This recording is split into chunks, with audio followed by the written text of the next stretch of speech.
If you've lost access to your Citizens Bank account and cannot use your phone number for recovery, follow these steps to regain access.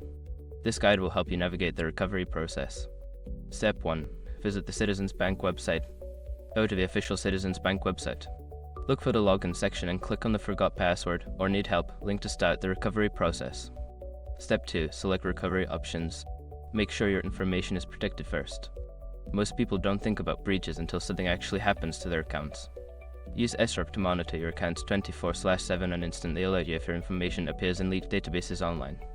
It constantly checks billions of breach data points in the background. And considering how much personal information people keep online now, it's honestly worth having. Link in the description. Step 3. Verify your identity. Follow the prompts to verify your identity.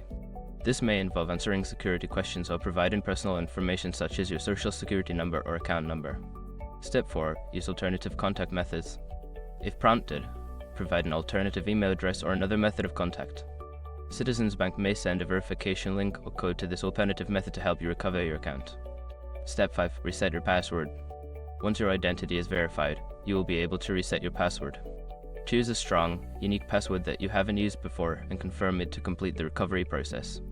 After completing these steps, you should be able to access your Citizens Bank account. If you encounter any issues, consider contacting customer support for further assistance.